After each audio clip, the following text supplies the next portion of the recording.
ITI का अचार डाल ले। क्या करे आईटीआई का? 2 साल हमने जो आईटीआई किया है उसका क्या करे उस डिग्री का?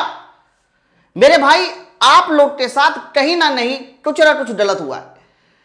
होता क्या है कि जब भी कभी आप आईटीआई का पेपर देने जाते हैं तो ट्रेड तो आनी चाहिए ना। मतलब अब आईटीआई के ही एग्जाम में, टेक्नीशियन के ही एग्जाम में ट्रेड नहीं पूछी जाएगी। वाह, माफ करिएगा मैं ये वीडियो कर रहा हूं, हो सकता है कि कुछ लोगों को मेरी बात बुरी भी लगे, लेकिन जो सच्चाई है वो सच्चाई कहने में हमारे जीवा को शर्म नहीं आनी चाहिए। अब मैं आपको बताता हूं पूरी बात क्या है। अभी देखिए टेक्नीशियन की वैकेंसी निकली, ठीक है, अच्छी बात है। टेक्नीशियन की 9000 वैकेंसी में से कुछ वैकेंसी ग्रेड 3 की है, कुछ ग्रेड 1 की है, बात एकदम सही है। लेकिन जो रेलवे ने किया है ना वो बहुत गलत किया है। जो ग्रेड 3 का सिलेबस है ना वो सिलेबस को उनको इस तरह से नहीं चेंज करना चाहिए था जैसे उन्होंने चेंज किया। अब मैं आपको बात बताता हूं, ध्यान से सुनिए बच्चों। है क्या कि ज्यादातर बच्चे जब आईटीआई कर लेते हैं तो आईटीआई करने के बाद मोस्टली स्टूडेंट या तो डिप्लोमा कर लेते हैं या फिर आईटीआई करने के बाद मोस्टली स्टूडेंट बीएससी कर लेते हैं, ऐसे ही तो होता है। या फिर बहुत सारे स्टूडेंट जो है एसएससी की तैयारी करने चले जाते हैं। लेकिन वो जो आईटीआई वाला स्टूडेंट होता है ना वो स्टूडेंट अभी भी उन सारे एग्जामों को देता है जहां पर ट्रेड पूछी जाती है। एनटीपीसी हो गया, एनपीसीआईएल हो गया, सीईआईएल हो गया, ऐसे बहुत सारे पीएसयू के एग्जाम होते हैं। इवन ये आईटीआई वाला स्टूडेंट रेलवे के लिए भी तैयारी करता रहता है ताकि उसका ट्रेड पूछा जाएगा।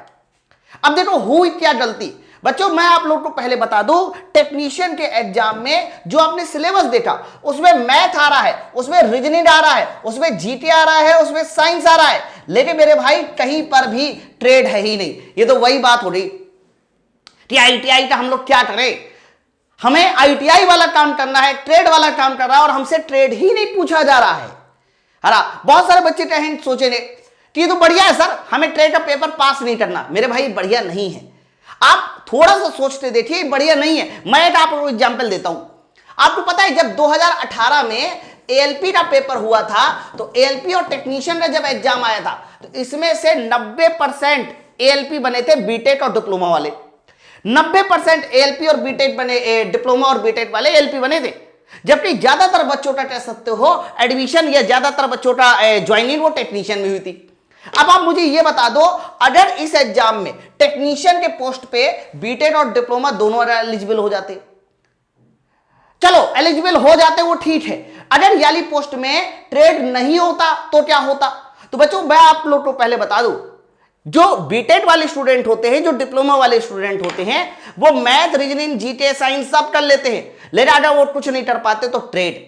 पिछली बार 80-80, 82-82 नंबर आए थे, फिर भी ट्रेड में फेल हो रहे थे।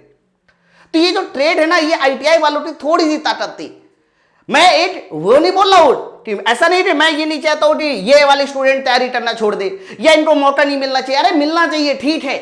ये बात रेलवे की तरफ से गलत हुई है। मान लीजिए कोई बच्चा ऐसा है जिसने आईटीआई का सर्टिफिकेट ले लिया, लेने के बाद वो एसएससी में तैयारी करने चला गया, मतलब जिसने आईटीआई का सर्टिफिकेट फर्जी बनवा लिया है, कभी कॉलेज नहीं लिया है, कभी स्कूल नहीं लिया है और उसके बाद भी वो एसएससी की तैयारी करने चला गया, तो उस तैयारी से उसका ये वाला पोर्शन तो क्लियर हो गया, लेकिन उसको ट्रेड नहीं आएगा मेरे दोस्त। तो आईटीआई वाले स्टूडेंटों के लिए जो ट्रेड पूछा जाता है ना वो उसकी कमजोरी नहीं मेरे भाई, ताकत है। जबकि ये वाले जो स्टूडेंट होते हैं ये ट्रेड नहीं कर पाते, तो कहीं ना कहीं रेलवे की तरफ से सिलेबस बनाते समय ये गड़बड़ी हुई है। बच्चों अगर यहां पर ट्रेड नहीं पूछा जा रहा है, पार्ट बी नहीं आ रहा है, तो कम से कम यहां साइंस नहीं डालना चाहिए था, यहां बेसिक साइंस डालना चाहिए था, बेसिक साइंस इज ड्राइंग, ताकि ड्राइंग तो कम से कम तुम लोग में आ जाती। ड्राइंग भी नहीं है, सेफ्टी भी नहीं है, एनवायरमेंट भी नहीं है, तो यहां पर जो कुछ भी है वो सिर्फ एसएससी के सिलेबस के अनुसार हो गया। अगर कोई बच्चा जो है इसकी तैयारी करता है वो फटाफट सिलेक्शन ले लेगा, लेकिन जो पिछले 2-3 सालों से लगातार ट्रेड पढ़ रहा है उसका क्या है ना। तो ये कहीं ना कहीं कुछ ना कुछ रेलवे की तरफ से गलती हुई है और मैं तो यही उम्मीद करता हूं कि शायद उसको समझ आ जाए, समझ आ जाने की वजह से साइंस को बेसिक साइंस कर दे या ट्रेड भी ले आए है। लेकिन आप लोग क्या सोचते हो नीचे मुझे कमेंट सेक्शन में जरूर बताइए। मैं ये वीडियो इसीलिए कर रहा हूं ताकि मैं आप लोगों का विचार जान सकूं, आप लोगों में से ज्यादातर स्टूडेंट क्या सोचते हैं, जैसा आप लोगों का विचार, जैसा आप लोग का मत हो रहा वैसा हम लोग आगे काम कर सकते हैं। ठीक है, तो नीचे आप कमेंट सेक्शन में जरूर बताएं ठीक है, आप लोग क्या सोचते हैं? ठीक, चलिए फिर मिलते हैं नेक्स्ट वीडियो में। Thank you very much.